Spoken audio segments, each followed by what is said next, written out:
السلام علیکم ورحمۃ اللہ وبرکاتہ۔ مکرم ناظرین و سامعین، اگر آپ کا تعلق مدارس اسلامیہ سے ہے، آپ اگر درجہ چہارم یا پنجم میں پڑھ رہے ہیں، تو آپ نے مشہور اور متداول کتاب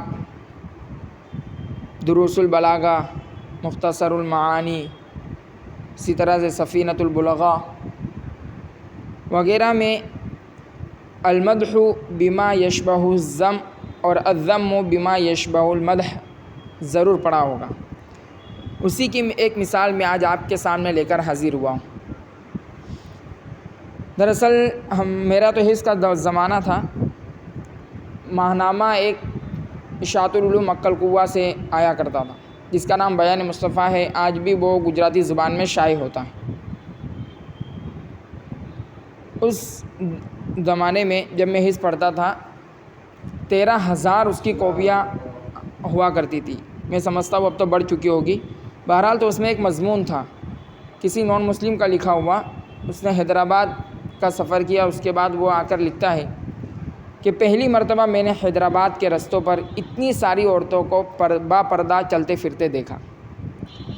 پہلی نظر میں تو اس میں ہمیں تعریف نظر آ رہی ہے کہ واقعتاً دیکھیے حیدرآباد میں کتنا پردے کا ماحول ہے، کہ غیر بھی اس بات کا اعتراف کر رہا ہے کہ جتنی بھی عورتیں تھیں ساری کی ساری مجھے پردے میں نظر آئیں۔ پہلی مرتبہ اتنی ساری عورتوں کو میں پردے میں چلتے پھرتے دیکھ رہا ہوں، با پردہ دیکھ رہا ہوں۔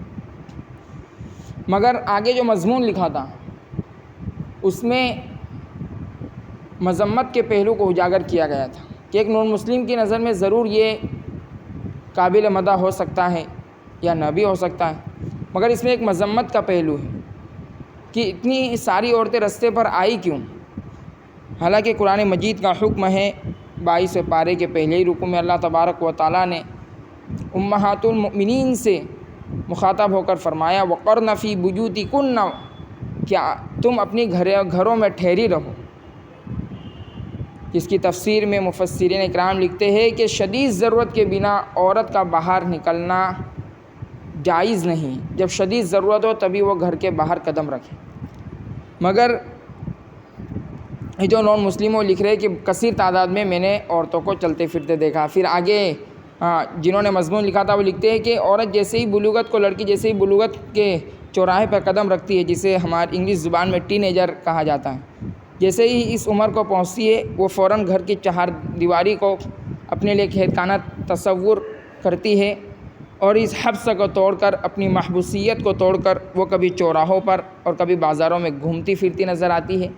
وہاں تو پھر بھی اس نے لفظ استعمال کیا ہے کہ برقع دھاری، یعنی برقع پہن کر، لیکن ہمارا جو معاشرہ، ہمارا جو کلچر، ہمارا جو ماحول ہے، اس میں کہاں تک عورتیں برقع پہنتی ہے، ہم اور آپ اس سے غافل نہیں ہیں۔ بہرحال تو میں عرض کر رہا تھا کہ اس میں دیکھیے مدح بھی ہے، لیکن مدح اس انداز سے کی گئی ہے کہ اگر دوسرے نظریے سے دیکھا جائے تو اس میں مذمت کا پہلو بھی نظر آتا ہے۔